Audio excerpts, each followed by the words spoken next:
하나님 말씀 같이 보도록 하겠습니다.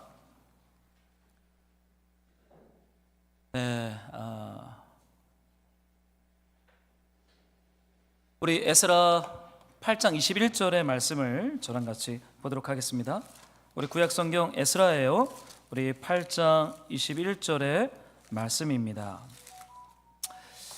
오늘 시편도 좀 볼 텐데 우리 영상과 말씀책 펼치시고 같이 크게 읽었으면 좋겠어요. 저부터 읽겠습니다. 우리 함께 읽죠. 함께 시작. 그때 내가 아하와 강가에서 금식을 선포하고 우리 하나님 앞에서 스스로 겸비하여 우리와 우리 어린아이와 모든 소유를 위하여 평탄한 길을 그에게 간구하였으니, 이는 우리가 전에 왕에게 아뢰기를 우리 하나님의 손은 자기를 찾는 모든 자에게 선을 베푸시고 자기를 배반하는 모든 자에게는 권능과 진노를 내리신다 하였으므로 길에서 적군을 막고 우리를 도울 보병과 마병을 왕에게 구하기를 부끄러워하였습니다. 제가 읽겠습니다. 그러므로 우리가 이를 위하여 금식하며 우리 하나님께 간구하였더니 그의 응답하심을 입었느니라. 여러분이 한 줄만 더 읽어주세요. 시작.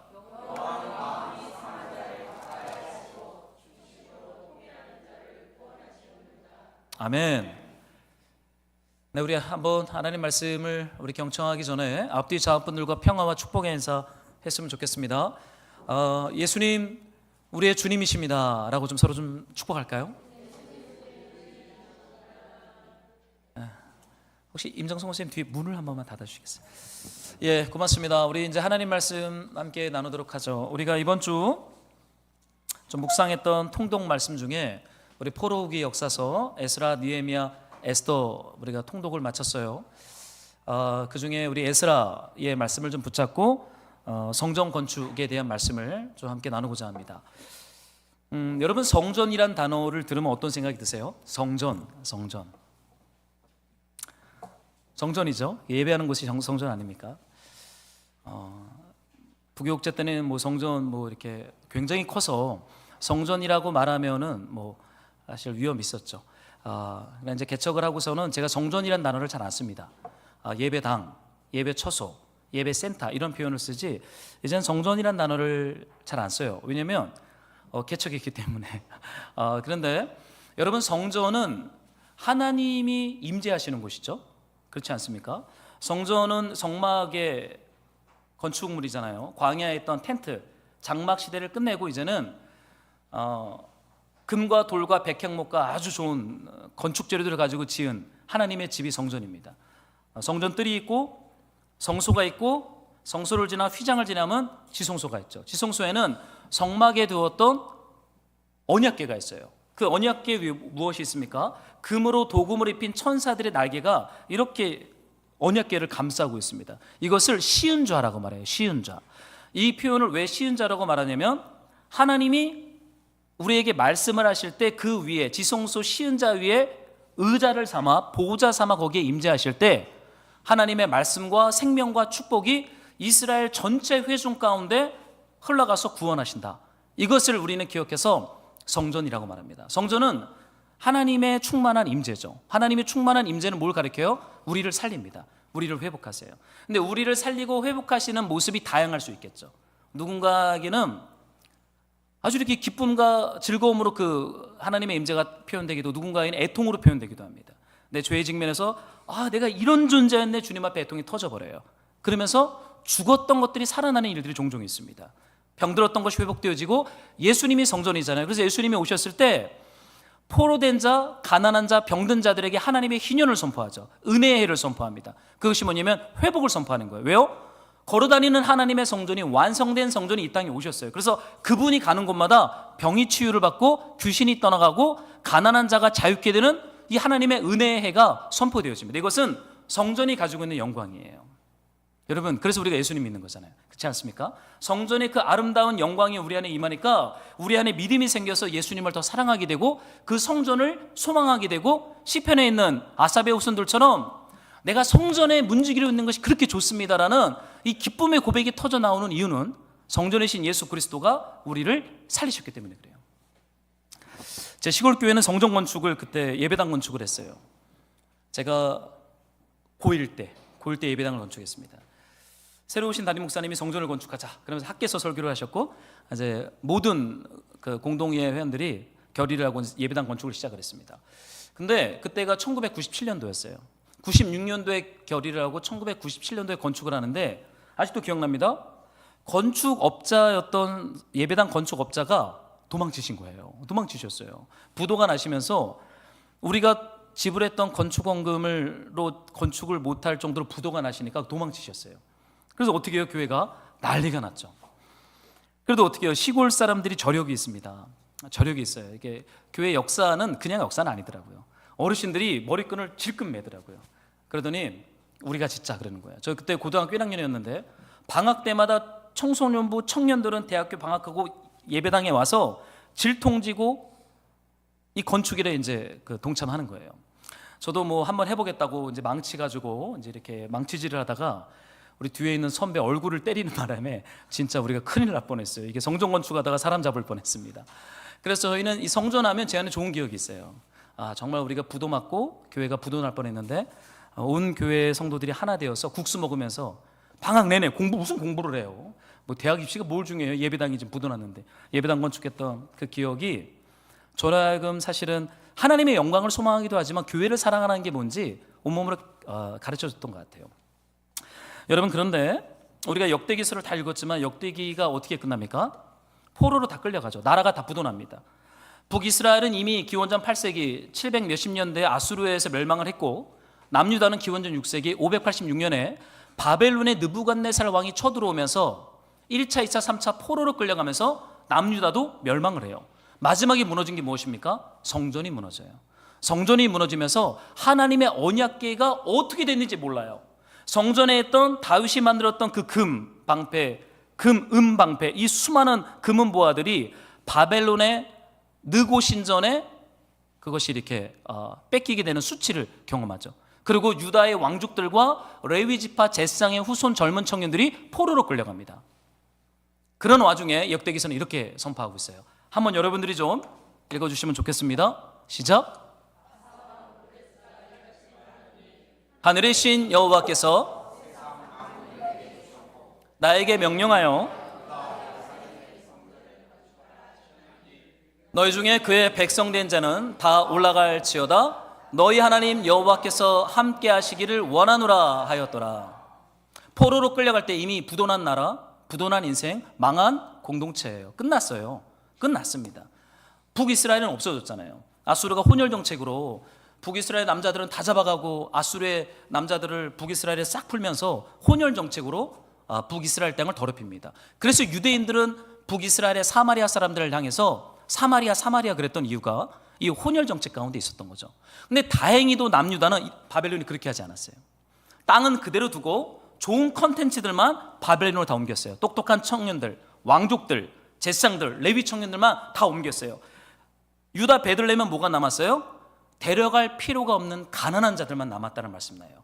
바벨론에 데려가도 쓸모가 없는 사람들을 유다 베들레헴에 남깁니다. 근데 그들이 뭐예요? 그들이 구루터기가 돼서 예루살렘을 지키죠. 참 하나님 아이러니하게 일하십니다. 참 독특하게. 이게 재미난 하나님의 역사예요. 그런데 모두가 멸망하고 끝났다고 생각했는데 하나님이 이방인 바사왕 고레스를 통해서 어떤 예언의 말씀을 주냐면 유다 예루살렘의 성전을 건축하라 라는 말씀이 선포되기 시작해요. 유다 예루살렘의 성전을 건축하라. 여러분, 저 말씀은 누구로부터 나왔습니까? 하나님으로부터 나왔어요. 유다의 바벨론에 끌려간 유다 왕족들이나 레위지파 제사장들이나 젊은 레위지파 청년들이 우리가 힘을 모아서 우리의 에너지와 우리의 어떠함으로 성전을 건축하자라고 공동체적으로 결의한 것이 아니라 그들은 전혀 관심이 없어요. 이미 끝났다고 생각했어요. 야, 우리 끝났다. 하나님이 살아계신지 안 살아계신지도 다 부인하고 있는 시대예요. 바벨론의 신 느고가 더 야훼 하나님보다 세다라고 그래서 다 배교하는 역사가 바벨론 땅에 일어났어요. 그런데 유다 예루살렘의 성전을 건축하라. 저 말씀이 누구로부터 시작이 됩니까? 하나님으로부터 시작되었다는 겁니다. 사랑하는 말씀으로 동역자 여러분, 이것이 우리에게 복음이 됩니다. 우리가 완전히 절망할 때가 있죠. 우리가 완전히 슬퍼할 때가 있어요. 우리가 완전히 어떠한 꿈과 소망도 가질 수 없을 그때 하나님은 계속 반복적으로 성전을 건축하라, 성전을 건축하라 라는 말씀을 합니다. 여러분, 이것이 만약에 유다 왕족과 레위 지파로 나왔다면 쟤네들 또 가난한 민중을 이용해서 자신들의 기득권을 취하라는 거 아니야? 의심이 갈 것입니다. 왜냐하면 지금도 예배당을 성전을 건축하자로 인해서 많은 불효파음들이 교회들 안에 일어나잖아요. 그래서 조심스럽습니다. 저런 말을 하기는. 그러나 본질은 그걸 말하는 게 아니에요. 눈에 보이는 건물로서의 성전이 아니라 하나님께서 말씀하시는 것은 예루살렘의 성전을 건축하라. 하나님의 임재와 영광이 회복시킬 거야 라고 말씀하는 겁니다. 여러분이 부도 맞고 막히고 절망하고 안 된다라고 좌절한 그 자리에서 선포되어지는 말씀이 뭐냐면 예루살렘의 성전을 건축하라 라는 말씀을 하나님께서 선포한다는 거예요. 여러분, 이것은 굉장히 우리를 안심하게 만듭니다. 내가 아무것도 할 수 없을 그때 하나님이 이제 일을 시작하는구나. 우리가 성전이 어디 있어요? 이미 성전은 돌 위에 돌 하나 남지 않고 와르르 무너졌어요. 다 바벨론 포로로 끌려가 있어요. 그 와중에 하나님께서 성전을 건축하라 라고 말한다는 거예요. 여러분, 어떤 느낌이 드세요? 참 다행이지 않습니까? 우리가 부도 맞았을 때, 우리가 절망할 때, 우리가 아무것도 할 수 없을 그때 하나님께서 집을 건축한다라고 말해요. 저는 이번에 에스라, 느헤미야, 에스더를 읽는데 하나님의 손이라는 단어가 참 많이 나옵니다. 하나님의 손. 에스라가 기도하면 하나님의 선한 손이 인도하심에, 손이 인도하심에라는 말씀이 참 많이 나와요. 성전을 건축하는 과정에도 방해하는 사람들이 많이 나오거든요. 근데 하나님의 손이 인도하심에 성전 건축이 완성되었다는 말씀, 하나님의 손이 참 많이 나옵니다. 여러분, 왜 포로 후기의 역사서들은 이게 일종의 기도응답이잖아요. 그죠? 하나님이 우리네 인생에 개입하셔서 하나님의 뜻이 이루어지는 걸 막는 것들을 주님이 전쟁으로 격파시키고 하나님의 뜻이 이루어지는 기도응답에 대한 말씀이기도 해요. 그런데 이 포로 후기 역사서는 하나님의 선한 손이 인도하심에라는 말을 말하고 있어요. 여러분, 이 손으로 뭐 합니까? 이 손으로 요즘 뭐 하세요? 노동을 하죠. 옛날에는요, 지금이야 이제 AI 시대 막 그러지만 이 당시 때 이 손은 노동하는 손입니다. 뭘 노동하겠어요? 망치를 들고 못을 들고 건축하는 목수의 손이겠어요. 저는 하나님께서 왜 하나님의 손을 할까? 여러분, 성전 건축은요, 하나님이 시작하시고 하나님이 직접 뛰어들어가서 건축하시는 거고 하나님이 완성하는 것입니다. 인간의 열심과 은사와 달란트와 매력이 전혀 들어갈 수 없어요. 그들은 끝났어요. 그들은 끝났습니다. 누가 시작했어요? 하나님이 시작했어요. 여러분, 이게 얼마나 큰 소망이에요. 제 평생의 약속의 말씀은 사무엘하 7장 16절이에요. 제가 24살에 받은 약속의 말씀입니다. 저는 이 말씀 붙잡고 지금도 가고 있어요. 제가 군대 제대하고 완전히 절망했을 그때, 제가 그때 낮에는 노가다 하고 저녁에는 동네 아이들을 집단으로 모아서 그룹 과외를 할 때였어요. 그때 돈이 많이 필요했습니다. 저희 형님은 사법고시 할 때였고, 근데 형님이 신림동에 사법고시 준비하는데 그만둔다고 전화가 온 거예요. 그래서 제가 형님을 1년간 아버지의 이름으로 돈을 계속 보내야 했어요. 형님 사법고시 지원 비용을 계속 보내야 했습니다. 그러면서 또 대학 복학할 등록금을 조금씩 적립해야 했습니다. 그러니까 새벽 6시에 출근해서 노가다하고 5시 넘어서 샤워하고 동네 애들 마을 화관에 모아놓고 그룹 과외를 하면 밤 11시가 끝나요. 그러면 동네 친구들이 제대했다고 부릅니다. 그럼 가서 애들하고 술 한잔하고 새벽 2시까지 술 마시고, 그때는 제가 목사일 때가 아닙니다. 방황할 때예요. 새벽 2시까지 술 먹고 집에 들어와서 잠이 와요? 안 와요? 안 와요. 그 불면증 걸릴 때였어요. 제가 극도의 우울증이었기 때문에 잠을 못 자요. 새벽 닭 우는 소리에 일어나서 찬물로 샤워하고 노가다 나가서 노가다하고 또 들어와서 샤워하고 마을에 가서 동네 애들 모여서 그룹 과외하고, 과외로 동네 시골에 잘 나갔습니다. 저한테 과외를 못 받았어요. 제가 너무 스케줄이 꽉 차 있었어. 거기 군인 지역인데 군인들은 다 저한테 자기들 과외 받으려고 했어요. 그렇게 해서 1년을 형님을 이렇게 지원하고 제 다음 복학을 준비할 때였어요. 근데 한 4개월 차인가요? 제가 노가다 끝나고 집에서 찬물로 샤워를 하는데 제가 너무 서글퍼서 주님 앞에 털포닥 앉아서 주님 앞에 기도할 때, 주님, 그 인생이 왜 이럽니까? 제가 죄를 많이 짓지도 않았고 주님이 산다고 지금까지 살았는데 어떻게 이렇게 가정이 무너지고 부도가 맞고 아무런 소망이 없습니까? 제가 샤워하다 말고 주님 앞에서 펑펑 물 때였어요. 근데 그때 주님께 저에게 주셨던 말씀은 뭐냐면 사무엘하 7장 16절, 내가 너를 위하여 집을 세우리라는 이 다윗 언약의 말씀을 저한테 주셨어요. 개인적인 레마의 말씀입니다. 그냥 객관적인 성경의 말씀이 저한테 개인적인 레마가 되었어요. 약속으로 다가왔어요. 사람은 망치와 못으로 집을 짓지만 이게 나는 말씀과 성령으로 집을 지을 것이다. 이 말씀이 저에게 훅 들어오는데 제가 그때요 얼마나 펑펑 울었는지 몰라요. 그리고 이제는 정리를 하고 그리고 제가 예수원에 들어갔어요. 이제 똑바로 살아야겠다. 주님이 나를 부르셨으니까 내 똑바로 살았다. 과외 정리하고 노가다 정리하고 태백에 들어가서 이제 기도하는 삶을 살아야겠다. 들어갔던 기억이 납니다.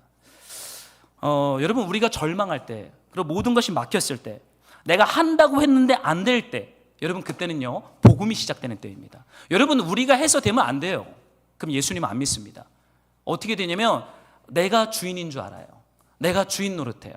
그러면 주님이 역사할 수가 없어요. 그래서 내가 아무리 해도 안 될 그때가 왔을 때는 어떤 때냐면 예루살렘의 성전을 건축하라라고 하는 하나님의 말씀이 주권적으로 선포되는 시간인 줄로 믿습니다. 여러분의 힘으로 성전 건축 못해요. 여러분의 하나님의 그 아름다운 영광을 가득 채운 집 못 만들어요. 여러분이 아무리 열심히 해도 못해요. 우린 그런 인생이 못 돼요. 하나님께서 하나님의 집을 건축해 주셔야 그 다윗의 영광이 포로지로 끌려갔던 우리 귀한 자들에게 다시 한번 다윗의 영광으로 주님이 우리를 회복하시고 복원하시고 새롭게 하는 줄로 믿습니다. 여러분 얼마나 감사해요.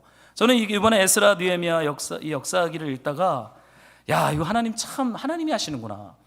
하나님이 말씀하셨고 하나님이 준비하시고 하나님이 주도하시고 하나님이 완성할 것이다. 그럼 우리는 뭘 하면 돼요? 그 하나님 따라가면 되는 것입니다. 그러면 성전이 건축되는 거예요. 여러분 하나님께서 건축하려고 하는 성전이 뭘까요? 이제 예배당 건축을 말하는 게 아닙니다. 하나님이 진짜 건축하려고 하는 성전이 뭐겠어요? 제가 꿈꾸는 예배당의 그림은 있어요. 좀 자연도 있고 초지도 좀 있고 이렇게 건물도 한 두세 개 있고 게스트하우스도 있고 사택은 바깥에 있고 사택은 교회에 있으면 안 돼요. 왜냐면 계속 괴롭혀요. 그래서 사택은 무조건 바깥에 한 10km 떨어진 곳에다가 이제 사택은 없고 이제 예배당은 예배당만 출근과 퇴근이 가능한. 제 후배 목사가 영종도에 있는 한 교회 담임으로 청빙을 받았는데요. 5층 건물인데 사택이 5층에 있는 거예요. 맨날 전화해요. 형 죽을 것 같아요. 아니 왜 죽냐? 너 그렇게 큰 예배당 청빙을 받네. 그래도 집이 교회 안에 있으니까요. 뭔 일만 터지면 이 친구가 나가서 모든 걸 다 해결해야 되는 거예요. 새벽에 문 열어야 되지. 음향 미리 다 대표놔야 되지. 그래서 제가 나가 교회 안에서 살면 안 되지. 그러면은 못 나가게 한대요. 성도님들이 사택을 예배당 안에 딱 만들어 놓고는 목사님 좋죠? 막 그런데요. 우리가 이렇게 사택들이 좋죠. 그래서 이 친구가 항상 감사하다고 말합니다. 근데 저한테 속내를 얘기하죠. 죽을 것 같아 그래요. 제가 생각하는 성전은 예배당은 그런 그림이 좀 있어요. 그러나 하나님이 생각하는 예배당은 하나님 어떤 성전을 건축할까요? 여러분 포로 후기의 70년의 역사를 성경에서는 예레미야, 에스겔, 다니엘서에 많이 나오고 학개스가랴 나오고 여기 이제 에스라, 니하미야, 에스더에 나옵니다. 이 에스라 시대 때 에스라가 오기 전에 1차로 왔던 사람이 스룹바벨 총독이에요. 스룹바벨과 같이 왔던 선지자가 학개스가랴입니다. 그래서 성전을 건축할 때 백성들이 성전 안 지으려고 그러니까 학개스가랴가 예언을 하는 거예요. 그게 학개스가랴서입니다. 그 예언의 말씀에 동력을 받아 성전 건축이 완성되죠. 그러고 나서 2차 포로 귀환으로 에스라가 두 번째 사람들을 데리고 이제 유다 예루살렘에 오는 거예요. 근데 여러분 이 포로 후기에 그들의 삶을 잘 피우는 게 시편에 많이 나오는데 이런 말씀이 하나 있어요. 한번 여러분들이 좀 읽어주시면 좋겠어요. 시작.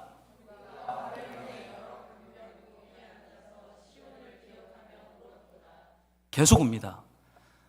바벨론, 페르시아, 바사 제국, 포로기를 통과했던 이스라엘 백성들은 울보가 돼요. 계속 옵니다. 바벨론, 그발강가죠. 그발강가 여기에는 또 아하와 강가가 나와요. 그발강은 메인 줄기고 메인 줄기에서 흘러나간 줄기 지류를 아하와 강이 있습니다. 예를 들면 이렇게 한강이 있고 한강에서 여러 가지 이제 천들이 뿜어져 나오잖아요. 파주에는 공릉천이 있죠. 그런 작은 공릉천을 아하와 강으로 볼 수 있어요. 근데 그 강변에 포로로 끌려왔던 이스라엘 백성들이 앉아서 뭐래요? 예루살렘의 시온 성전을 기억하면서 울었다라고 말해요. 그 시편에 이렇게 말해요. 버드남에 우리가 우리의 수금을 걸었다.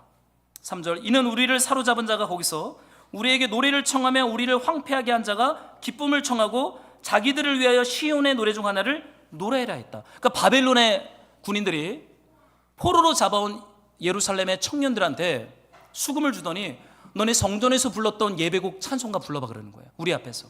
그러니까 이 청년들이 그거를 부르다가 우는 거예요. 수치스러워서.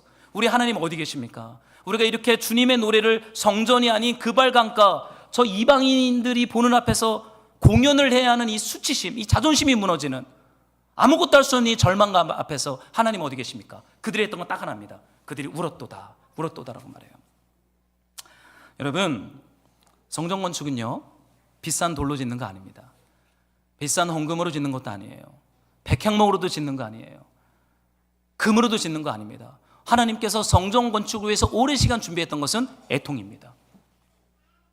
70년의 포로 삶을 살아가면서 하나님께서 이스라엘 백성들의 마음과 삶에 잉태시키고 출산한 것은 눈물이었어요.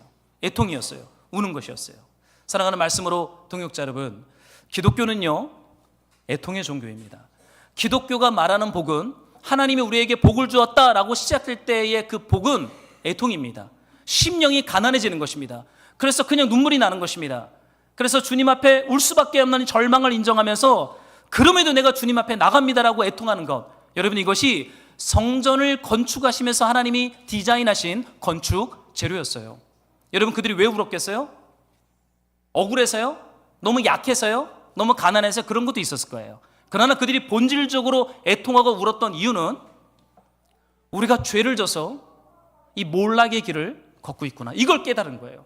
하나님의 신명기 율법을 따라 살면 주님이 그 땅에서 쫓아내지 않는다라고 말씀하셨는데, 신명기 율법대로 살지 못했던 그 불순종, 그 오만함, 적극적으로 말씀에 순종하지 않았던 그 죄가 이제는 깨달아진 거예요. 하나님의 은혜로. 그리고는 울기 시작합니다. 여러분, 눈물이 회복될 때는요 하나님이 일하실 때인 것 같아요. 우리네 마음이 너무 냉랭해지고 마음의 온도가 너무 낮아지면 눈물이 안 나죠. 그렇게 되면 어떤 일이 시작되냐면 문제를 바깥에서 찾기 시작합니다. 우리 안에 눈물이 메말라가면요 문제와 고통의 근원을 바깥에서 찾게 돼요. 저 사람 때문이야? 이 공동체 때문이야? 저게 문제야라고 외부에서 문제를 찾게 됩니다. 이거는 마음의 온도가 영하로 떨어지는 거예요. 영하가 되면 딱딱하게 옵니다. 그러나 마음의 온도가 하나님의 은혜와 사랑으로 이렇게 올라가서 우리가 애통하기 시작하면요 모든 문제와 고통의 근원을 어디서 발견하기 시작하면 내가 하나님 앞에 지은 죄 때문에 아파하기 시작해요. 누가 이거를 고발했기 때문이 아니라 그냥 이건 이제 아파져요. 아, 내가 문제였구나, 내가 죄였구나. 여러분 어떠세요? 여러분의 마음의 온도가 요즘 영하입니까? 아니면 영상 28도이십니까? 영하 2도세요? 아니면 영상 28도세요? 얼굴이 울그락불그락해지면 영하 2도입니다. 저는 요즘 영하 4도를 보내고 있습니다. 추워 죽겠어요. 좀 맛있는 국밥을 한 그릇 먹어야겠어요. 기도원 갈 게 아니라 따뜻한 국밥을 한 그릇 이제 우리 동역자들하고 먹어야겠다 요즘 생각이 들어요. 어저께인가요? 우리 대학 선배가 청소년부 이제 간사를 해요. 서울에서 직장 생활하면서 이제 거기는 평신도 사역자가 설교를 하는 교회라 청소년부 간사로 한다고 연락이 온 거예요. 이제 96학번 대학 선배인데 저보고 자기는 청소년부 수련회를 가평에서 하는데 2박 3일 와서 애들한테 설교를 좀 해달라는 거예요. 제가요 그냥 싫어요 그랬어요. 싫어요 그랬어요. 아니 왜 싫어? 목사가 말씀드리고 그랬어요. 아니 안 가요. 그래서 제가 딱 끊었어요. 그러면서 야 이거 내가 영화구나, 영화. 지금 영화다. 이 형님이 그래요. 야, 이렇게 사례비 많아줄게. 아 사례비 거 먹어. 필요 없어요. 안 가요. 내가 딱 끊었어요. 그러면서 아 내가 지금 영하다, 매우 차갑다 이러면서 주님 앞에 은혜를 구하게 되는 것이죠. 여러분 울고 또 울고 그렇게 시온을 기억하며 애통하는 공동체로 주님이 포로 공동체를 준비시켜요. 여러분 여러분의 가정과 여러분의 영혼에 하나님의 은혜를 주실 때 반드시 먼저 시작되는 것은 애통일 것입니다. 우는 것일 것입니다. 먼저 복이 먼저 오지 않아요. 눈에 보이는 물질적인 거나 관계적인 복이 먼저 오는 것이 아니라 내가 하나님을 떠났던, 하나님의 말씀을 가까이지 않았던 것으로 인해서 내가 주님 앞에 울기 시작해요. 그러면 영혼의 온도가 이렇게 올라가기 시작합니다. 그럼 그 다음부터 무엇이 시작됩니까? 예루살렘으로 가기 시작하는 거예요. 이제는 익숙한 땅을 지나 성전을 건축하러 움직이기 시작할 수 있는 거죠.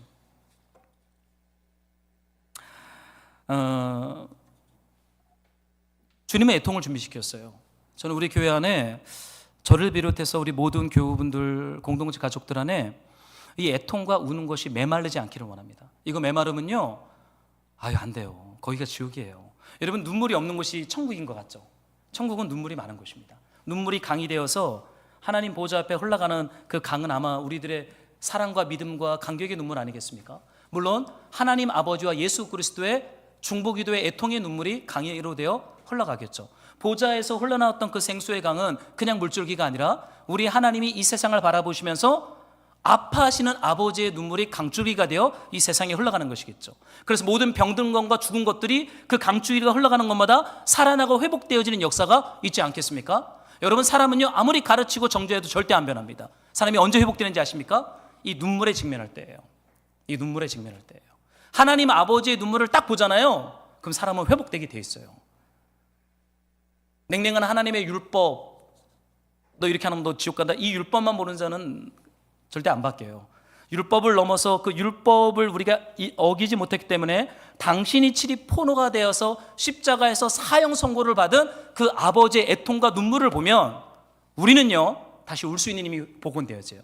애통하는 힘이 회복되어져요. 그럼 어떤 일이 시작되는지 아세요? 교회가 시작되는 것입니다. 성전이 시작되는 것입니다. 주님은 그런 성전을 세우기로 작정했는 줄로 믿습니다. 제가 그랬어요. 그거 저기 금천구에서 개척한 제 그 1년 선배한테 토스했어요. 전화해서 형, 요즘 재정 어렵지? 어렵다. 거기 가. 많이 준다. 그래서 제가 토스했어요. 너무 좋아해요. 자기 무조건 가겠다는 거예요. 그래, 알았어. 내가 올 때마다 토스할게. 제가 이렇게 전화하고 제가 어젯밤에 퇴근을 했어요.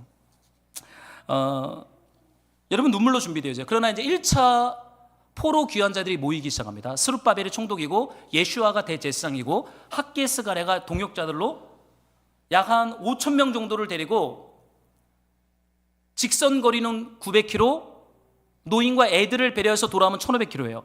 약 4개월이 걸린다고 에스라에 나와요. 4개월을 걸어서 유다 베들레헴에 도착합니다. 자, 이제 질문. 그런 사람들이 모였어요. 성전 건축이 시작되었을까요? 안 됐을까요? 학개와 스가랴를 읽으면 원래 에스라서는 학개 스가랴랑 같이 읽어야 되는데 성전 건축이 안 돼요. 이 사람들이 성전 건축하기로 작정하고 왔는데 울면서 정작 왔더니 옛날에 내 땅을 찾아다니는 거예요. 우리 르우벤 지파 땅이 저기였는데, 우리 므낫세 지파 땅이 저기였는데, 그래서 돌을 놔요. 지게표를 눕니다. 이거 내 땅이었어. 우리 조상들의 땅이었어. 건들지 마. 얼굴을 붉히기 시작합니다. 싸우기 시작하는 거예요. 이거 내 땅, 이거 르우벤 지파, 이거 므낫세, 에브라임, 여기 갓 지파, 자기 땅 지게표를 놓기 시작합니다. 이게 학개스가랴서에 나와요. 그리고는 거기에 자기 집을 짓기 시작합니다. 성전을 건축하라고 하나님이 보내셨는데 성전 건축은 안 하고 내 집만 짓는 거예요. 그래서 학개에서 2장에 보면 학개 선지자가 열이 받아가지고 너네 왜 니네 집은 판벽으로 만들고 주님의 성전 건축하지 않냐 막 혼을 내요. 여기 제가 세 번역으로 적어놨어요. 너무 리얼합니다. 한번 여러분의 4절을 좀 읽어주시겠습니까? 시작. 이렇게 무너져 있는데 지금 너희만 잘 꾸민 집에 살고 있을 때란 말이냐. 이거 세 번역이에요. 개역개정에는 판벽이라는 표현을 쓰고 있어요. 판벽. 벽을 비싼 건축자재 있죠. 그 요즘 뭐 에코 뭡니까? 에코 뭐 그런 거 있어요. 비싼 거. 친환경 건축자재로 자기 집을 다 판벽을 친 거예요. 네, 세 번역은 왜 너네만 잘 꾸민 집에 살고 주님의 집은 무너져 있는데 너네 지금 뭐 하냐? 그리고 혼을 냅니다. 너네 살아온 날을 돌아봐라. 학개가 말을 해요. 그리고 이렇게 말해요. 너네 씨앗을 많이 뿌려도 얼마 거두지 못했고, 먹어도 배부르지 못했고, 마셔도 만족하지 못했고, 입어도 따뜻하지 못하며, 품꾼이 품삯을 받아도 구멍난 주머니에 돈을 넣음이 되었다. 이게 너네들의 삶이 아니었냐? 돌아보라는 거예요. 너네 그렇게 한다고 해서 주머니에 돈이 가득 차는 게 아니다라고 깨달아 줍니다. 그러면서 이런 말을 해요. 한번 여러분들 읽어주시겠어요? 시작.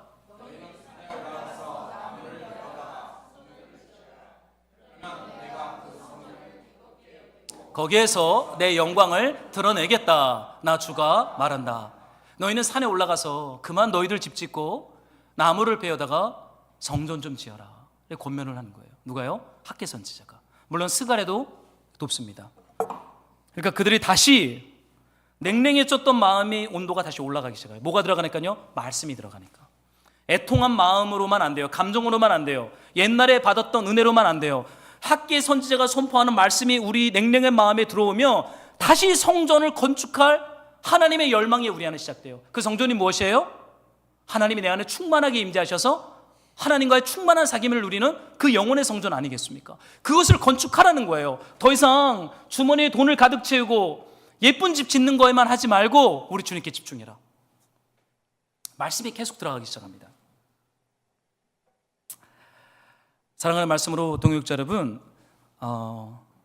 끝나지 않았습니다. 성전 건축은 끝나지 않았어요. 지금도 지어지고 있고 우리 주님 앞에 설 때 성전 건축은 완성될 거예요. 그렇기 때문에 하나님의 말씀이 우리 안에 들어와서 우리 마음을 부드럽게 하여 애통과 눈물로 성전을 건축할 수 있도록 우리는 믿음을 주님께 드려야 됩니다. 물론 주님이 우리 안에 이 믿음을 복원하시기도 하죠. 사도 바울이 이런 말을 했어요.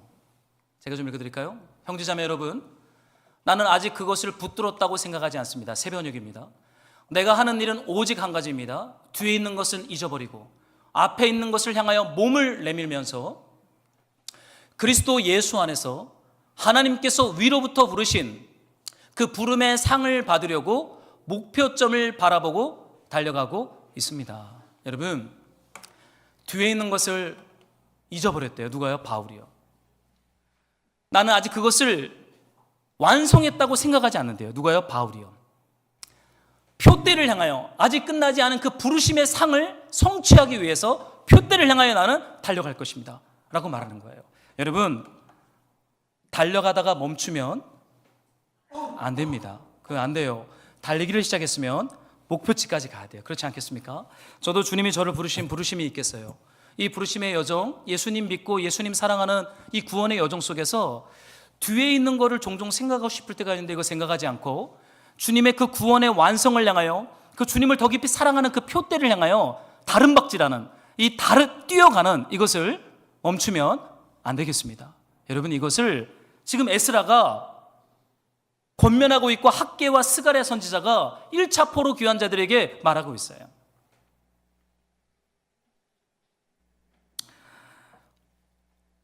어찌됐든 여러분, 에스라 7장쯤에 성전 건축은 이제 완성이 돼요. 성전 건축이 딱 됩니다. 그리고 7장에서부터 이제 에스라 2차 포로 귀환이 준비되어져요. 근데 참 재미난 것은 2차 포로 귀환을 준비하는 장면 중에 에스라가 이제 주님의 율법을 연구하다가 예루살렘으로 돌아가겠다. 하나님이 이런 마음을 주세요. 여러분, 예루살렘으로 돌아가는 거는 억지로 가는 거 아닙니다. 다 자원함으로 간 거예요. 1차 포로 귀환자, 2차, 3차. 이 모든 예루살렘으로 돌아간 귀환자들은 본인들이 선택하고 결정해서 간 것입니다. 어떻게 해요? 울다가 하나님의 율법이 강권하여 예루살렘에 가서 성전을 건축해야겠다는 마음이 부어진 거예요. 에스라도 이 마음이 부어져요. 그리고는 에스라가 한 행동이 뭐냐면 이런 말씀이 있어요. 한번 여러분들이 오늘 본문의 말씀인데 15절을 좀 읽어주세요. 시작. 거기서 3일 동안 장막에 머물며 백성과 제사장들을 살핀즉 그 중에 레위 자손이 한 사람도 없는지라. 2차 포로 귀환을 에스라가 준비를 해요. 리더가 되어서 하나님이 이제 권위를 주십니다. 그래서 이제 예루살렘으로 가자 그러는 거예요. 학사 에스라가 제사장이니까. 그랬더니 여러 지파의 사람들이 모이는데 12지파 중에 어떤 지파만 한 사람도 없어요? 레위 지파가 없어요. 레위 지파가 없으면 완성된 성전에 가서 일할 제사장들이 있습니까? 없습니까? 없어요. 여러분, 약 60년이 지났습니다. 1차 포로 귀환이 50년 차, 2차 포로 귀환이 약 60년, 바벨론 포로 귀환은 70년에 끝나잖아요. 여러분, 50년, 60년이 지나면요 이미 애 놓고 살아요. 내 기업이 만들어졌고 내 집 지었고 내 자녀들도 있고 자녀들이 손주들도 낳았어요. 얼마나 안정적인 삶입니까? 그죠? 50년, 60년 되면 인생이 안정적이 돼요. 그런 사람들한테 예루살렘으로 가자 그러면 여러분 같으면 가겠습니까? 안 가겠습니까? 한번 솔직히 봅시다. 성전 건축하러 예루살렘에 가겠어요? 사업 장력이 잘 되고 있고 집도 멋있게 지었고 애들 잘 크고 있는데 저 성전 건축하러 다 버리고 가자 그러면 여러분 가기로 자원하겠습니까? 안 하겠습니까? 안 하실 거예요? 저만 해요? 네, 전 할 겁니다. 전 갈 거예요. 가야죠. 여러분, 고민이 되는 거예요. 무조건 가지 않았다니까요. 고민하고 고민해요. 또 기도하고 기도해요. 그러다가 울다가 율법이 들어간 사람들은 가기로 자원하는 거예요. 그런데 그 중에 레위 지파가 없어요. 이놈들 다 어디 간 거예요? 이제 예배당 건축되었으니까 가서 예배당에서 진설병 떡도 만들어야 돼, 향도 만들어야 돼, 번제단에 불이 안 꺼져도 불도 피워야 돼. 짐승도 잡아야 돼. 이거 할 레위 지파들이 있어야 되잖아요. 한 사람도 없대요. 한 사람도. 큰일 난 겁니다. 이게 이스라엘의 영적 상태예요. 왜요? 너무 좋은 거예요. 바벨론이 너무 좋아진 거예요. 페르시아가 너무나 좋아진 거예요. 포로로 대하지 않고 소국적인 자유민으로 되어 있기 때문에 내 재산을 소유할 수 있고 내 사업할 수 있고 내 땅, 내 집 가질 수 있었던 거예요. 그러니까 이제 굳이 예루살렘에 갈 필요가 없는 거예요. 여러분 그럼 가겠어요? 가만히 있어도 막 한 달에 500만 원, 600만 원이 나오는데 그거 버리고 가겠어요? 전 안 가요. 500만 원, 600만 원 나오면 안 가죠. 그거 가겠습니까? 가야죠. 레위 자손이니까. 한 사람도 없대요. 누가요? 레위 자손이. 여러분 무관심과 냉랭함의 공동체가 되었어요. 거기 가봤자 고생이다 이러는 거예요. 야 거기 가봤자 고생뿐이야. 그 왜 가니 거기? 하나님의 부르심인데. 하나님이 여호와 성전을 건축하라고 말했잖아요. 그 부르심이면 가야 되잖아요. 근데 거기 왜 가냐요. 거기 가면 고생해. 가지마. 자기들끼리 밥 먹으면서 에스라 만나면 에스라 피해. 에스라 눈 마주치면 안 돼. 에스라 저기 있으니까 거기 가면 안 돼. 가면 고생이야. 가면 안 돼. 여러분 때로는 예수님 믿고 말씀대로 사는 게 고생일 수 있어요. 고생입니다. 저 보니까 예수님 믿고 말씀대로 사는 거 고생이더라고요. 제 주위 분들 보면 고생들 다 해요. 고생해요. 복 받았다라고 말하죠 우리는. 그걸 복이라고 이제 우리는 이렇게 하는 거예요. 그렇지만 고생해요. 다들 고생하고 있고 순종하고 있고 다들 만만치 않아요. 그렇지만 고생해도 손해 봐도 주님이 말씀하셨으면 예루살렘을 향하여 길을 떠나는 것이 우리를 향한 하나님의 계획이요 하나님의 선한 손이 우리를 이끄시는 생명의 땅, 축복의 땅인 줄로 믿습니다. 여러분 너무 계산하지 마세요. 아무것도 못해요. 계산하면 아무것도 못해요. 주님께 묻고 주님의 뜻이면 고 하는 것입니다. 고생이어도.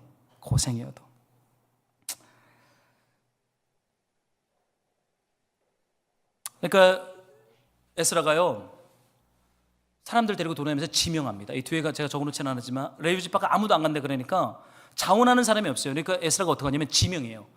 288명을 지명했더라. 너 가야 돼 이렇게 지명을 해요. 그러니까 레위 지파가 억지로 끌려가요.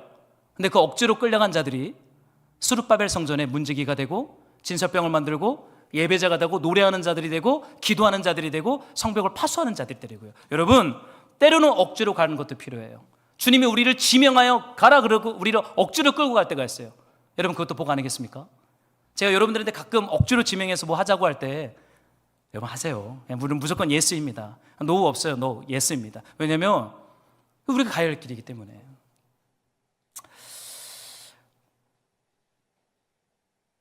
레위인들과 함께 에스라가 2차 포로 귀환으로 가요.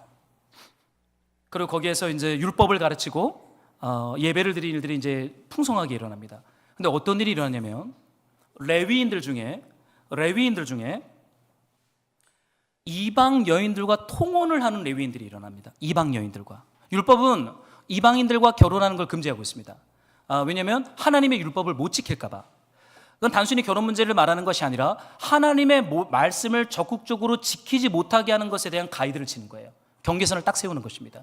적극적으로 하나님의 말씀을 지키기 위해서 적극적으로 말씀에 순종하지 못할 것을 반대합니다. 근데 에스라 느헤미야서에 보면 레위인들뿐만이 아니라 많은 지파의 이 젊은이들이 이방인들과 결혼해서 애도 놓고 살아요. 그리고 여기 이런 말씀이 있어요. 그들이 이방인들이 하는 완악함을 따라갔다는 말씀이 나오기 시작합니다. 성전이 건축되었는데 여러분 진짜 성전이 무엇일까요? 건물이 아닙니다. 건물은 이미 끝났어요. 스룹바벨 성전 건축됐어요. 그러나 에스라, 느헤미야 쭉 이들이 나오는 이유는 진짜 하나님이 건축하고자 하는 성전은 건물이 아니라 우리의 마음입니다. 어떤 마음이겠어요? 애통하는 마음, 하나님의 말씀에 감동되어 순종하는 마음, 하나님을 적극적으로 따라가는 마음이 우리 하나님께서 좌정하시는 시은좌로 주님이 만들기 원하시는 거예요. 근데 다 불순종했어요. 건축하라고 보냈더니 1차 포로 귀환자들은 자기 땅 경계선 만들고 집 짓고 있고 2차는 이방인들과 결혼하고 있고. 그러니까 여러분 에스라가 어떻게 하는지 아십니까? 여기 이런 말씀이 나와요. 에스라 9장에도 있지만 이제 8장이 계속 반복되는 장면인데 이 9장을 한번 여러분들이 좀 읽어주시면 8장을 좀 읽어주세요. 함께 시작. 우리 하나님 앞에서 스스로 겸비하여 우리와 우리 어린아이와 모든 소유를 위하여 평탄한 길을 그에게 강구하였으니. 9장에 가면 세 번역으로 제가 좀 읽을게요. 이 말을 들은 나는 너무 기가 막혀서 겉옷과 속옷을 찢고 머리카락과 수염을 뜯으면서 주저앉았다. 그리고 이제 금식 기도를 시작합니다. 여러분, 에스라는요 참 금식 기도를 많이 한 사람이에요. 저는 제일 못하는 게 금식인데 금식 기도를 참 많이 합니다. 그리고 그가 하나님 앞에서 가졌던 태도는 겸비함이라는 단어가 나와요. 겸비했다. 하나님 앞에서 겸비했다. 여러분, 겸비함이라는 단어는 나를 괴롭히는 것입니다. 나 자신을 내가 괴롭히는 게 겸비함이에요. 하나님 앞에서 왜 금식하고 왜 나 자신을 괴롭히는 이 겸비적인 기도를 드립니까? 이스라엘이 부패했기 때문에 그래요. 성전, 눈에 보이는 수르바벨 성전은 딱 지어졌는데 그 백성들의 삶은 전혀 율법과 상관없는 삶을 살아요. 그러니까 에스라가 고통스러운 거예요. 다시 바벨론 강에서 느꼈던 그 애통과 눈물이 에스라 안에 시작되기 시작해요. 어디서요? 베들레헴에서 눈물을 짓기 시작합니다. 기도하기 시작합니다. 여러분, 저는 주님의 뜻과 주님의 나라를 확장하는 곳에는 눈물이 있다고 믿어요. 눈물이 없이 세워진 것은 모래 위에 지은 집입니다. 금방 무너져요. 그래서 눈물이 오랜 시간 축적되어야 돼요. 주님 앞에 나를 깨트리는 겸비함이 오랜 시간 축적되어야 돼요. 이게 반석 위에 집을 짓는 것입니다. 반석 위에 세워진 성전입니다. 그것은 비가 나고 창수가 나도 무너지지 않아요. 그러나 이것이 없이 빨리 건축하고 끝났다라고 말하면 그날에 홍수가 났을 때 무너지겠습니다. 버티질 못해요. 그날에 에스라가 공동체를 대신하여 금식을 선포하고 하나님 앞에 겸비하여 회개하기 시작합니다. 여러분, 이것이요 성전이에요. 회개하는 마음, 겸비하는 마음. 이 성전을 주님이 우리 안에, 저와 여러분 안에 건축하기를 원해요. 여러분, 빨리 가는 게 중요한 게 아닙니다. 커지는 것도 중요한 게 아닙니다. 올바로 지어야 합니다. 돼지 삼형제 건축 이야기 아시나요? 빨리 지으려면 어떻게 돼요? 지푸라기로 지으면 됩니다. 더 빨리 지으려면 어떻게 돼요? 나무로 지으면 됩니다. 막내 동생 뭐 했어요? 형들이 조롱했죠. 너 그 벽돌로 왜 짓니? 그랬어요. 폭풍이 불었어요. 첫째 형, 둘째 형, 지푸라기 집, 나무 집은 다 날아가고 으뜬 집만 남았어요. 막내 돼지 동생의 벽돌로 지은 집만 남았습니다. 우리 벽돌로 집 짓는 믿음의 삶이 됩시다. 여러분, 금식과 겸비함으로 짓는 집이에요. 여러분, 기독교인의 멋이 뭘까요? 뭐가 기독교인이에요? 나 죄 지어도 예수님 믿으면 천당 간다라고 말하는 사람을 기독교인이라고 말합니까? 여러분, 세상 가서 그렇게 말해보세요. 비웃습니다. 비웃어요. 야, 그게 뭔 소리냐 이래요. 맞는 말이에요. 그러나 그것보다 더 중요한 진리는 그 복음과 은혜를 주신 하나님 앞에 애통과 눈물과 겸비함을 잃어버리지 않은 상태에서 그걸 외쳐야 되는 거예요. 내 안에 애통이 있고 겸비함이 있고 금식이 있고 회개가 있는 상태에서 내가 죄를 졌지만 예수로 말미암아 나는 천국 가라고 말하며 그걸 들은 자는 예수 믿게 되어 있는 거예요. 그러나 이것이 없이 너 죄 져도 예수님 믿으면 천국 가 그러면요, 그 사람들 조롱하고 저주하고 가요. 예수님 안 믿어요. 그래서 하나님이 진짜 건축하고자 하는 성전은 우리 안에 겸비함과 애통과 눈물과 금식과 회개라는 성전을 주님이 건축하기로 작정이 있는 줄로 믿습니다. 옛날에는요, 다윗이 성전을 건축해 드린다고 했어요. 주님, 제가 성전 건축해 드릴게요. 주님 말렸어요. 얘야, 그거 하지 마라. 나 그거 원치 않는다. 주님이 말리잖아요, 다윗을요. 그거 하지 마, 성전 건축하지 마 그러잖아요. 아닙니다, 주님. 제가 주를 위해 죽겠습니다. 그런 사람들 진짜 무서운 거죠. 그 자기를 위해 하는 거지 꼭 주님을 위해 한다 그래요. 그죠? 주를 위해 죽겠습니다. 이거는 자기를 위해 죽는 거예요. 근데 포로 후기에는요, 어느 누구도 성전 건축한단 말 안 했어요. 누가 이 주제를 꺼냈습니까? 하나님께서 꺼냈어요. 내가 성전을 건축하리라. 근데 그 성전은 다윗 성전과 달라요. 눈에 보이는 성전이 아니에요. 우리 안에 그리스도의 애통과 눈물과 하나님 아버지의 마음이 있어서 율법대로 살지 않는 것에 대해서 겸비하고 나를 괴롭히고 회개하고 주님 앞에 나아가는 그 성전, 그 성전을 주님이 우리 안에 그리스도의 십자가와 부활과 성령을 통해서 건축하는 줄로 믿습니다. 여러분, 이 성전 건축해야죠. 건축해야죠. 얼마나 덜 부담스러워요. 건축하자고 제 부동산 때는 한 평당 500만 원 작정 막 그랬어요. 저도 작정했어요. 제가 사임하고도 그 건축원금 다 못 냈거든요. 제가 매달 5만 원씩 냈어요. 그리고 교육자들 다 하라 그래서 매달 5만 원씩 냈는데 제가 사임하고 파주었는데 다 못 낸 거예요. 그래서 내가 에이 사임했는데 그만하자 제가 그랬어요. 어느 날 이게 찔리는 거예요. 제가 회계관사님 전화했어요. 내가 건축원금 빚이 얼마 남았지? 그랬더니 목사님 175만 원 남았어요. 그래? 돈 한 푼도 없는데 계좌이체로 175만 원 입금하고 야 난 끝났다. 담임 목사님한테 이거 보고해라. 내가 했다고 제가 그러고 끝냈어요. 그런 거 아니잖아요. 그러니까 얼마나 덜 부담스러워요. 회개와 애통과 눈물로 우리 영혼의 성전을 건축하자라고 하나님 우리한테 부담 안 줘요. 우리를 착취하지 않으세요. 우리를 자유롭게 하세요. 그러나 그 성전이 건축되면 세상이 감동될 만한 그리스도의 성전이 저는 세워지는 줄로 믿습니다. 안 그래요? 그 성전 지어야죠. 그 성전 저는 지을 거예요. 다른 성전 관심 없어요. 다른 성전은요 경매로 나오면 그때 살 겁니다. 그때 꼭 정보를 저한테 주세요. 그날이 꼭 옵니다. 싸게 살 겁니다. 그거 저 안 해요. 싸게 살 일이 있거든요. 그러나 진짜 집중해야 할 것은 회개하는 거예요. 내가 율법대로 살지 못한 것에 대해서 당연하게 여기지 않고 우리 깊은 곳에 이 애통과 눈물이 나오는 거죠. 그래서 시편에 이런 말씀이 있어요. 한번 여러분들이 시편 51을 한 번만 더 읽어주세요. 시작.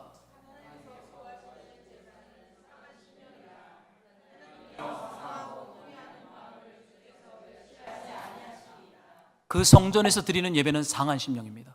상한 심령. 이 상한 심령이 뭐예요? 깨어진 마음이에요. 왜 깨졌어요? 하나님의 눈물을 보니까 내 마음이 깨져버린 거예요. 여러분 자녀가 변할 때는요 부모님의 눈물을 볼 때예요. 전 그래서 부모님에 대해서 상처 이런 말 안 해요. 뭔 상처를 받아요, 그죠? 최대한 노력하셨어요, 부모님들은요. 그 어려운 시기를 버티면서 그 길을 가신 거거든요. 그래서 저는 내적 치유를 별로 안 좋아해요. 상처 이런 얘기 좀 안 좋아해요. 왜냐면 옛날엔 그거 되게 좋아했습니다. 맨날 그런 책만 읽었어요. 근데 지금은 안 읽어요. 언제 안 읽었냐면 제가 아버지의 눈물을 본 이후부터. 아버지가 제가 원하는 걸 못 해주시는 거예요. 그래서 제가 아버지 갈게요. 그런데 아버지가 이렇게 제가 울먹이는 모습을 제가 집에 나가면서 봤어요. 그때부터 제가요 뭔 상처냐 하실 만큼 하셨다. 이제 나는 내 아이 길을 가면 된다. 더 이상 상처 얘기하지 않습니다. 아버지의 눈물을 본 자의 마음은 상합니다. 깨어져 버립니다. 그럼 어떻게 돼요? 이제는 아버지가 되는 거예요. 여러분 그리스도의 눈물과 그리스도의 십자가와 아들을 하나밖에 없는 아들을 십자가에 죽이셔야 했던 하나님 아버지의 마음을 딱 보는 순간 우리의 마음이 어떻게 되겠어요? 상하는 거예요. 아 어떻게 그랬을까? 마음이 깨져버리는 거예요. 그리고는 그때부터 어떻게 돼요? 그리스도가 죽었던 그 죄에 대해서 나도 아파하기 시작해요. 나 죄지면 안 되겠구나. 우리 주님이 이것 때문에 이러셨는데 내 좀 손해를 보고 고생하더라도 죄지면 안 되겠구나 이런 방향성이 생겨요. 그렇다고 해서 그 율법으로 구원받는다고 말하는 게 아닙니다. 그냥 그게 아픈 거예요. 우리 주님이 그것 때문에 죽으셨기 때문에. 왜냐하면 주님을 사랑하기 때문에 그런 것입니다. 여러분 그래서요 그 성전에서 드려지는 예배는 화려한 1천번제 필요 없어요. 짐승들 필요 없어요. 상한 심령으로 우리 주님 앞에 예배하는 것입니다. 주님이 그 예배를 멸시하지 않는데요. 그 예배를 받으신대요. 그 예배를 받으시고 하나님이 일하기로 작정하셨다는 거예요. 시편에 한 말씀이 좀 더 있어요. 여러분 한 번만 더 읽어주세요. 시작.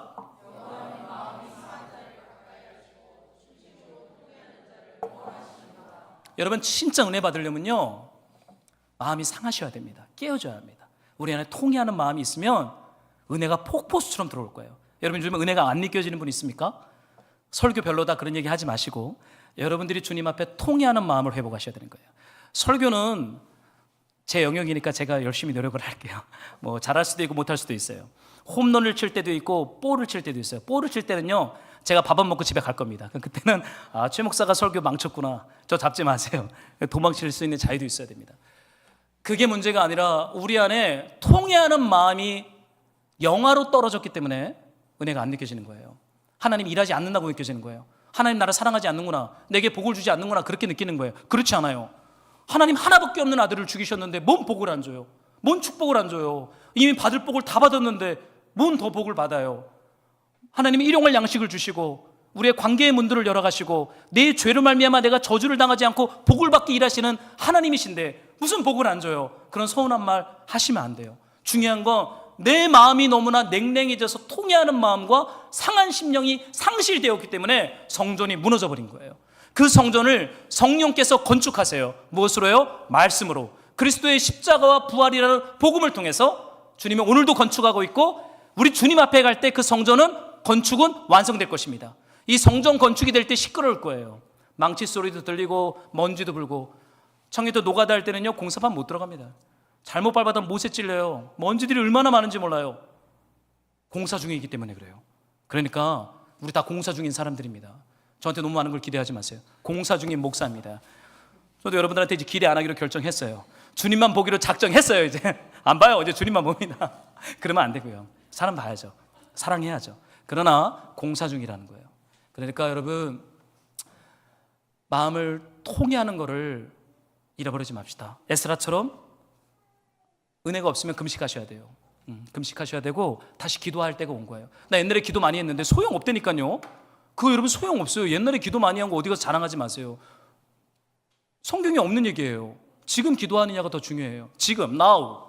옛날에 주님을 위해서 뭐 했다고 그거 뭐 어디 가서 말하는 거 아니에요. 내가 지금 주님 사랑하고 기도하고 금식하고 겸비하는 것, 이것이 우리의 부르심이요, 우리 안에 성전을 건축해가는 하나님의 은혜인 줄로 믿습니다. 우리 한번 소리 이렇게 한번 축복하고 우리 좀 적용 찬양했으면 좋겠어요. 하나님 당시 안에 성전 건축을 완성하실 것입니다. 축복할까요? 완성하십니다. 네, 믿음으로 얘기해 주세요. 뭐 완성하지 못할 것처럼 얘기하는 분들이 있는데 완성하십니다. 지금 부족하고 연약해 보여도 성전 건축은 완성될 것입니다. 우리 적용 찬양하면서 우리 기도합시다.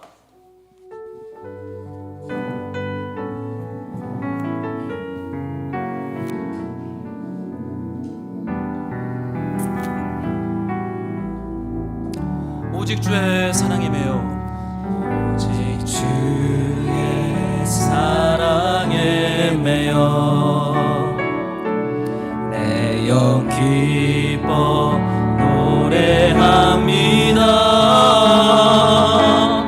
이 소망의 언덕 기쁨의 땅에서 주께 사랑 드립니다. 오직 주의 임재 안에, 오직 주의 임재 안에 갇혀 내 영 기뻐 찬양합니다. 이 소명의 언덕 거룩한 땅에서 주께 경배드립니다. 다시 한번 오직 주의 임재 안에, 오직 주의 임재 안에 갇혀 내 영 기뻐 주님을, 내 영 기뻐 찬양합니다. 이 소명의 언덕 거룩한 땅에서 주께 경배드립니다. 주께서 주신 모든 은혜, 주께서 주신 모든 은혜 나는 말할 수 없네. 내 영혼 즐거이, 내 영혼 즐거이 주 따르렵니다.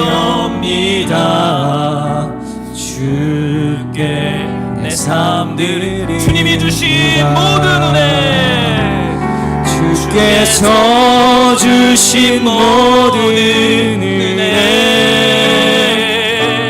나는 말할 수 없네. 내 영혼 즐거이 주 따르렵니다. 주께 내 삶 드립니다. 그래서 우리가 말씀을 붙잡고 기도할 때, 주님, 제 영혼에 이 상한 심령과 통해하는 마음, 율법과 눈물과 애통이 있는 주님이 충만하게 임재하시는 그 성전을 내 영혼 안에 예수님 건축하여 주시옵소서. 예수님은 주와 그리스도요, 우리 믿음의 반석이 오시니 주님, 우리 영혼의 그 애통의 성전, 기도의 성전, 말씀의 성전, 주님을 향한 통회함의 성전을 내 안에 건축하여 주시옵소서. 우리 한번 주님 앞에 이 말씀을 가지고 자원함으로 기도하며 나아가겠습니다. 주님, 나는 온 세상에 하나님을 증언할 만한 그 아름다운 영광의 성전을 우리 영혼 가운데 주님 60덩어리의 심령 가운데 하나님을 증언할 만한 아름다운 성전, 하나님의 돈과 눈물과 말씀과 임재가 있는 주님 그 성전을 우리 안에 건축하여 주옵소서. 하나님, 주께서 주신 모든 은혜, 우리가 아무것도 할 수 없을 그때 성전을 건축하는 것을 믿어 우리 하나님 아버지께서 우리 안에 충만하게 임재하셔서 하나님의 나라를 증언할 영혼의 성전을 건축하여 주시옵소서. 애통과 눈물의 성전을 지으시옵소서. 회개의 성전을 지으시옵소서. 말씀의 성전을 지으시옵소서. 열방과 땅끝의 복음을 전할 하나님의 성전을 건축하여 주시옵소서. 주신 모든 은혜 나는 말할 수 없네. 아버지, 내 영혼 즐거이 주 따르렵니다. 주께 내 삶 드립니다. 우리 한 가지만 더 기도하고 싶어요. 우리 가정을 위해서 기도합시다. 여러분, 가정은 그냥 가정이 아니에요. 그리스도께서 핏값을 주고 산 그리스도의 성전입니다. 우리 주님이 가정을 성소로 세우기로 작정하셨어요. 내가 예루살렘의 성전을 건축하리라. 우리의 계획 아니에요.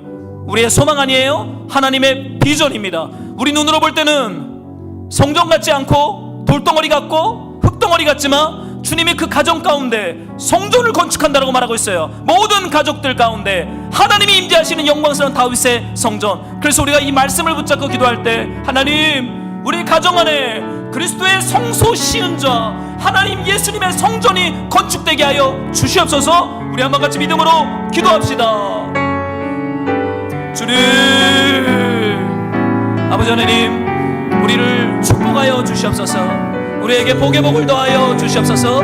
사랑하는 우리 성도들과 우리의 모든 가정에 예수님이 주가 되시고 왕이 되시는 하나님의 성전, 다윗의 성전과 비교되지 않는 우리 예수 그리스도의 핏값으로 세워진 성전이 우리 성도들의 가정에 건축되게 하소서. 모든 불신앙은 떠나가며, 모든 질병은 떠나가며, 모든 저주는 떠나가며, 모든 가난은 끊어지는 그리스도의 영광으로 가득 찬 성전, 생수의 강이 흘러가는 예수님의 눈물이 흘러가는 그리스도의 성전을 성도들의 가족 가운데 세우시옵소서. 주님, 주님, 아버지, 주님의 성전 건축으로 인하여 우리가 주님 앞에 감사와 찬양을 올려드립니다. 주님께 우리의 성전을 건축합니다. 주님 받으시고 영광과 받으시옵소서. 노래하는 자들이 세워지며, 율법학자들이 세워지며, 선교사들이 세워지며, 전도자들이 세워지며, 목자가 세워지는 이름을 영원히 주신 하나님의 성전이 각 가정의 교회와 성전 삶에 주님 충만하게 일어나게 하여 주시옵소서. 주님, 주님, 내 영혼 즐거이 주 따르려. 아버지, 내게 내 삶 드립니다.